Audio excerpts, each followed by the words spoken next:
I walked into my own bedroom with $80 worth of purple orchids in my hands and found my wife with another man inarbed. That one-door swing turned 6 years of vows into ash. I didn't scream. I didn't hit her. I just stood there while she adjusted her hair in the mirror and looked at me like I was thine convenience. I thought the worst part was surviving the betrayal. The lawyers, the lies, the way she tried to bait me into becoming the violent husband in her story. I was wrong.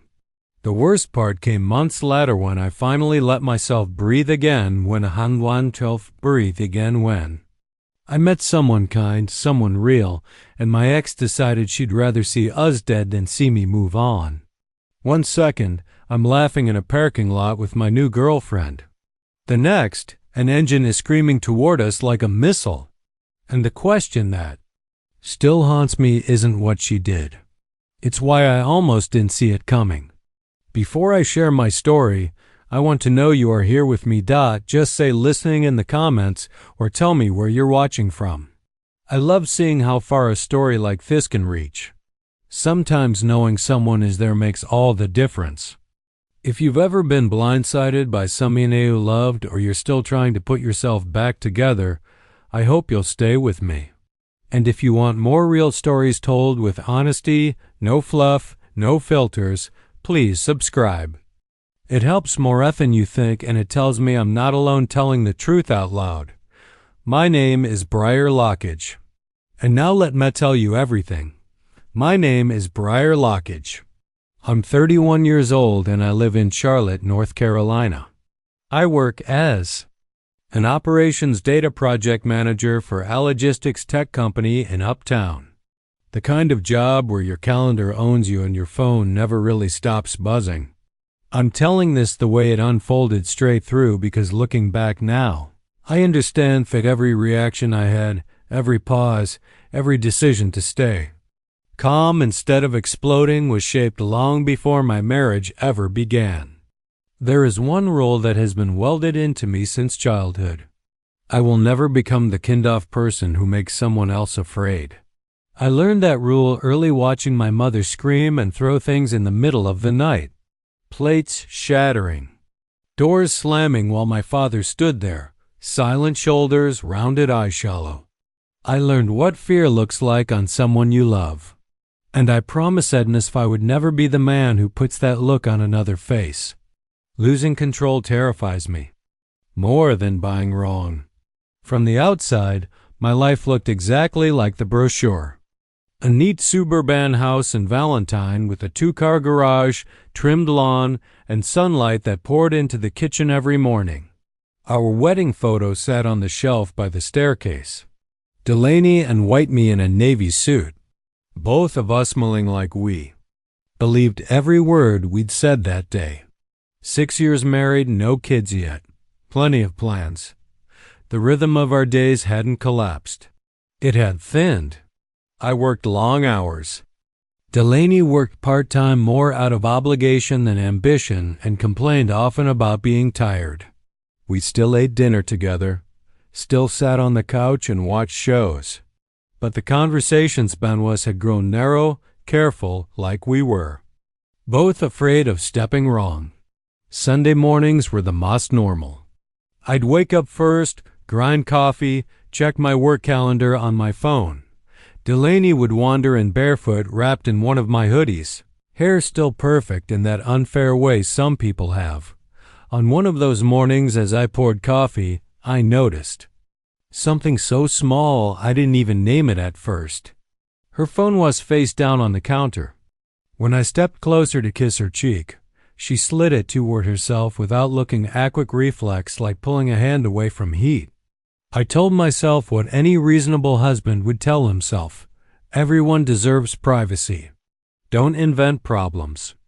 Still, something lodged quietly in my chest. Not fear, not suspicion, just a pinprick of awareness. That night after another dinner where we barely talked about anything real, Delaney snapped at me for answering an email while we were eating. Another time, it was because I'd bought the wrong brand of something at the store. The arguments came on a schedule like storms you could almost set a watch by. Loud, disproportionate, exhausting. I suggested we slow down, talk things through maybe. Even see a counselor. She waved it off and said I was always trying to turn everything into an issue. I let it go. I almost always did. Sometime after midnight, I went downstairs for water. The house was quiet. On the kitchen counter were 12 glasses, both half-rinsed, both still stir with red. I stood there longer than necessary, convincing myself of harmless explanations. Maybe she poured one and didn't finish it. Maybe a friend stopped by. I didn't ask. I rarely did anymore. An email notification buzzed on my phone. My boss letting me know there was a chance I'd be sent to a 4-day industry expo in Nashville the following week. I closed the message and looked around the kitchen. The clean counters, the soft hum of the refrigerator, the life that looked stable. If you didn't listen too closely, it felt like something was missing, like a screw slowly backing out off a machine that hadn't failed yet. I went to bed believing this was just a rough patch, that if I tried harder, stayed calmer, everything would settle back into place. I was wrong about how fast someone can change roles. About a month before the Nashville trip, the quiet wrongness got louder. Not in obvious ways, in patterns. At a friend's birthday party, Delaney was flawless.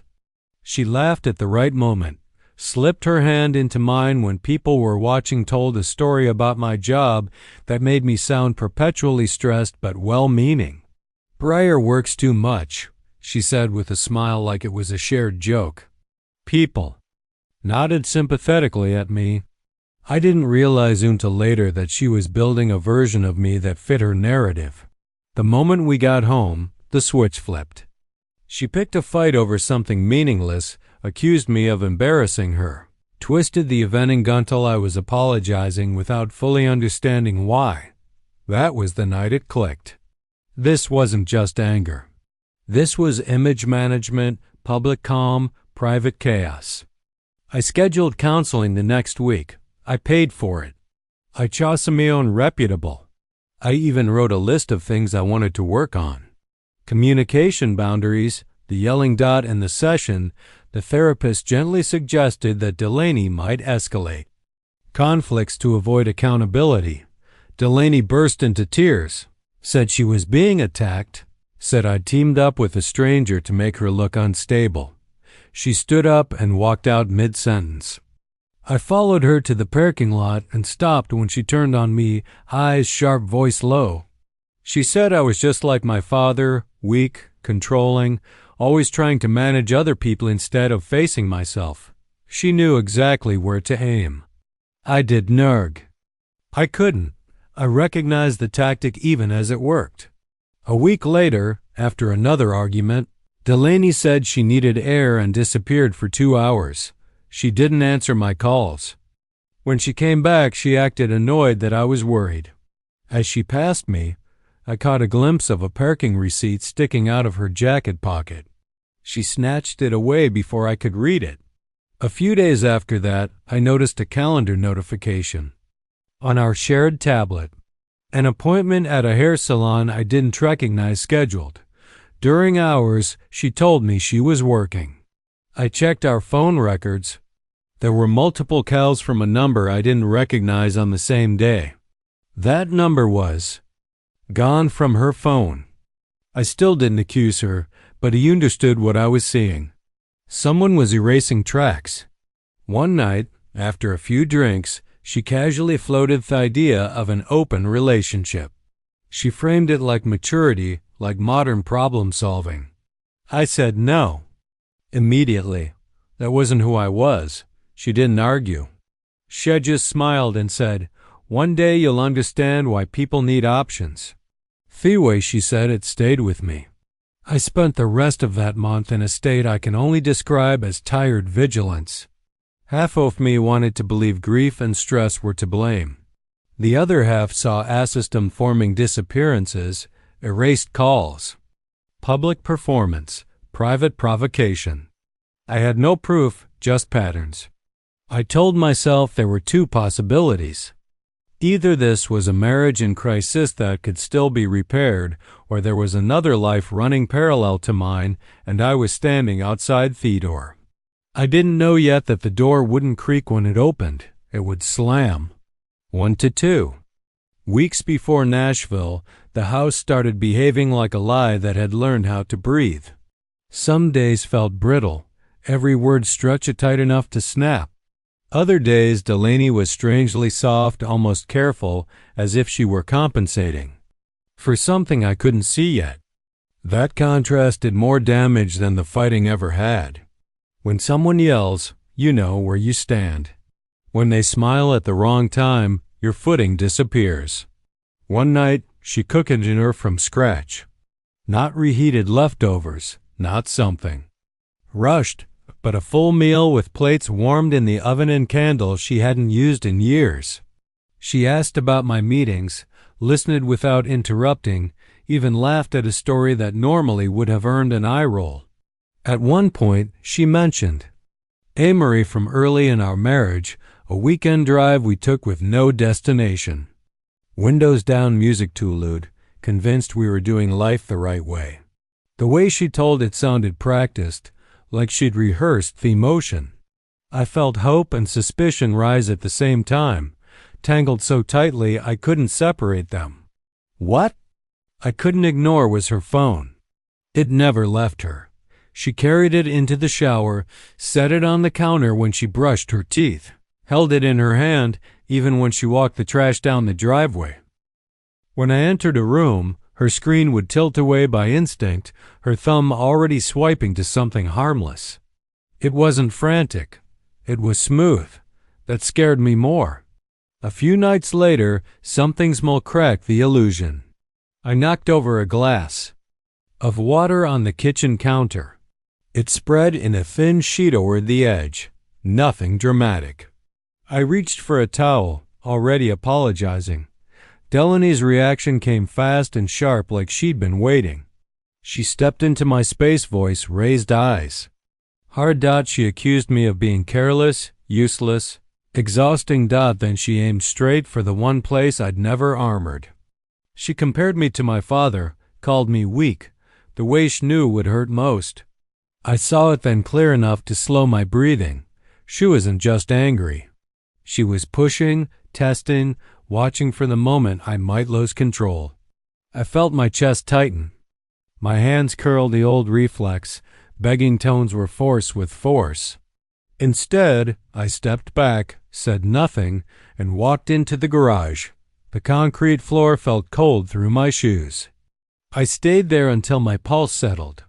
In my head, I named it for what it was. This wasn't a fight. This was provocation with a destination. That realization followed me to Jace's place a couple nights later. His apartment was cluttered in a way that felt lived in, not messy. We sat on his couch with the TV mutetsity noise drifting in through a cracked window. I didn't unload everything. It told him about counseling falling apart, about the suggestion of an open arrangement, about the missing call logs and the way Delaney could be charming in front of others and cutting in private. Jace listened without interrupting, which was how I knew he was taking it seriously. When I finished, he asked me something that landed heavier than any advice. He asked if I was legally safe.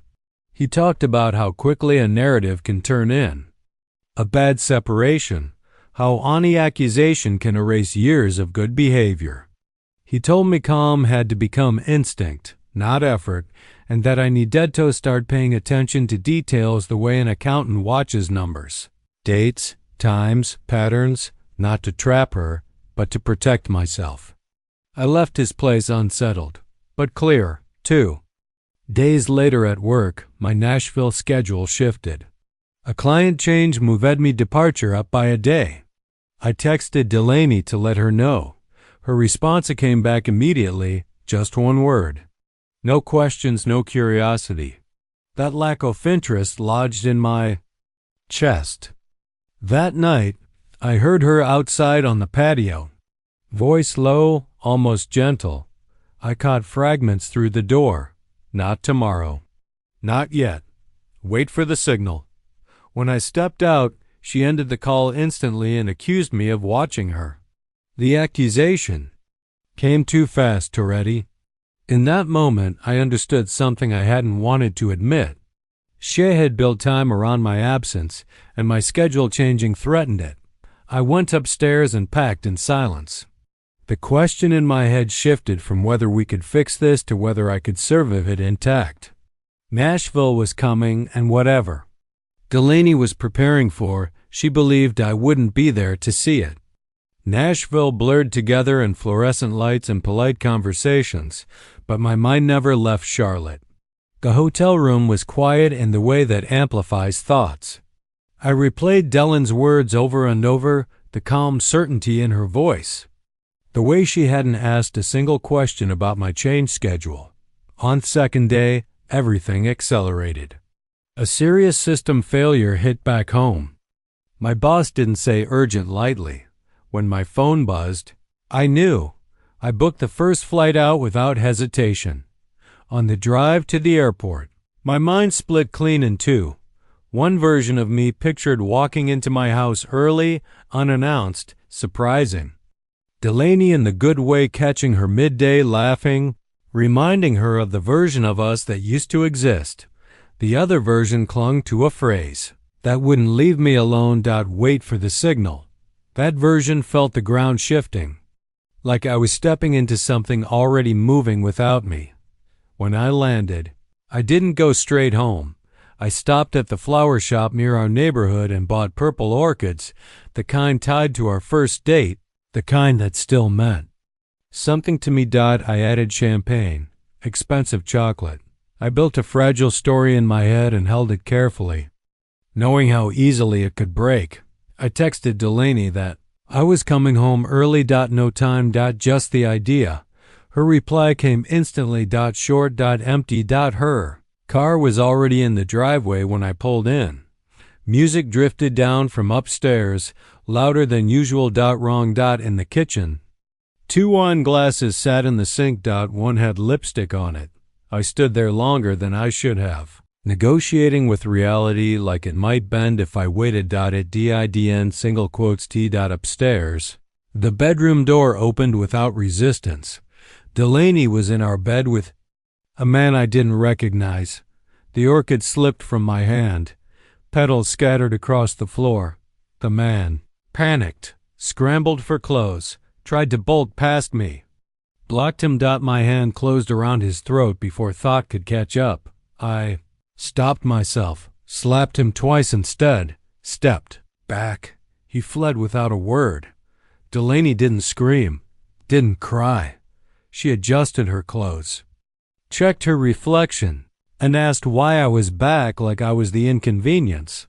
She blamed me for not announcing my return, for rejecting an arrangement she'd suggested months earlier, for not understanding her needs. Her voice rose, sharp and rehearsed, carrying through the house. I recognized the shape of the story she was telling too late. She stepped closer, baiting me with precision, choosing words she knew would hurt. I felt myself move forward, felt my hand grab the fabric at her collar, and froze. Fear flashed across her face, real fear, the same fear I'd seen in my father's eyes years ago. Let go immediately, stepped back. The fear vanished, replaced by something colder. Satisfied. She followed me as I left, shouting accusations meant for an audience. I didn't answer, took my keys and walked out. The drive felt endless. My hand shook. The smell of the house clung to me like smoke. At the first red light, I called JACE. My voice didn't sound like mine. I told him I needed a lawyer, and I needed proof. That first night away, I didn't sleep. Jace's apartment near Plaza Midwood was quiet in a way that felt earned, not empty. The couch was uncomfortable. The blanket smelled like detergent and coffee. The ceiling fan clicked. Once every rotation, I stared into the dark, replaying the bedroom again and again, the way memory does when it's trying to brand something permanent into you. Jace didn't sit with me and promise everything would be fine. He handed me water, pointed to the couch, and laid out rules because panic is a luxury you can't afford. Wasn't to meet Delaney alone. I wasn't to answer calls without saving records. I wasn't to react, no matter how provoked. Then he asked the question that hollowed my stomach. Had I left any mark on her? I replayed the exact second when my hand touched her collar, and the second. I let go. Nothing. No. Bruises. No scratches. The relief was instant and horrifying. 1 inch in either direction and my life would already be ash. After midnight, my phone started vibrating. One message. Then another. Then a flood. Accusations stacked on insults, stacked on cruelty. She called me names that didn't belong to the man I thought I was. Then the messages shifted. They turned graphic. She compared me to Miles in ways designed to strip me down completely, describing his body, what he could do, what I supposedly never could. It was humiliation as strategy, provocation as bait. What she didn't realize was that she was confessing in writing. Jace took the phone from my hands and told me to start screenshotting immediately. Every message. Every. TIMESTMP. As if she sensed it, the messages began disappearing. Paragraphs vanishing mid-screen like they'd never existed. Kept capturing them. Instinct over thought now. She wasn't deleting them out of guilt. She was deleting them because she understood consequences. When it stopped, my phone felt heavy with proof. I felt sick not just from what she'd said, but from what it revealed she was willing to become. The next morning, Jace drove me to Mara Klein's office. Glass and steel. A place where emotion felt out of place. Mara didn't waste time. She reviewed the bedroom photos, the crushed flowers, the sheets. Then scrolled through the screenshots slowly. The evidence mattered, but what mattered more was that I stayed untouched by any accusation of violence. She laid out the plan with precision. Separate finances. Freeze. Shared cards. Change passwords. Document everything down to the hour. Assume every interaction was recorded, even when it wasn't. Serving the papers should have been simple. It wasn't. Delaney avoided the process server like a game. Did on answer doors. Changed schedules. Her mother claimed she'd moved out of state. They finally caught her after a yoga class near South Park. Her response dragged time like she owned it. When paperwork came back, it hinted that I had a temper. No proof. Just suggestion. Mara shut it down immediately. Late at night, I scrolled past wedding photos. Smiles. Promises. Grief correct. Threw me grief that didn't care about strategy or evidence. Then I looked back at the screenshots and remembered that memory and reality were no longer aligned. By the end of the week, I wasn't trying to win. I was trying to preserve truth. Months passed. Slow. Deliberate. My life narrowed to 3 places: the office, the courthouse, and a temporary apartment near uptown. Delaney's demands grew. Absurd. Retirement. Alimony. The house. An inventory down to utensils.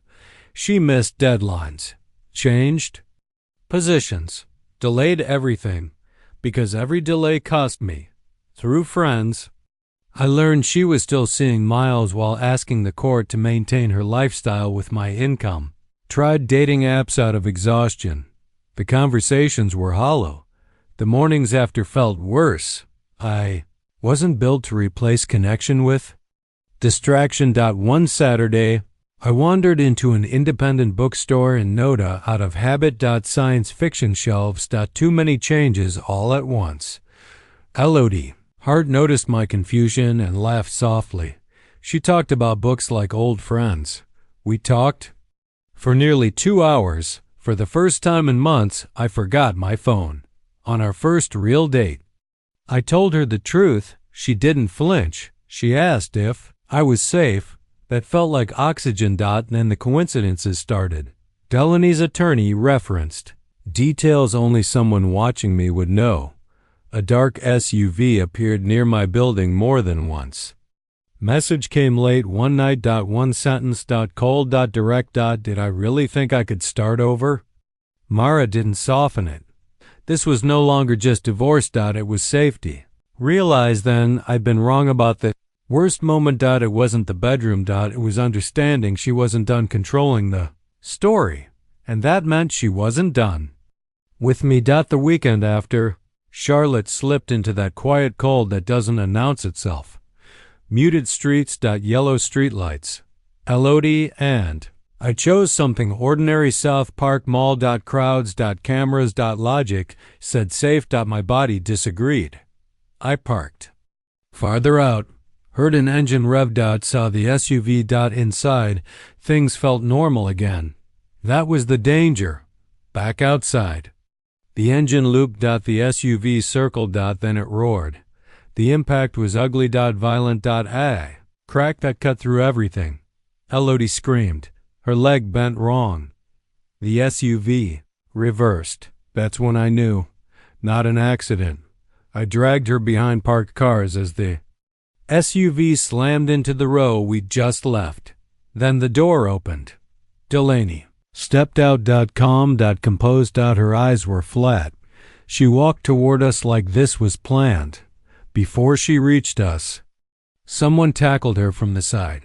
She fought, screaming not fear. Fury eyes locked on Elodie. Sirens came.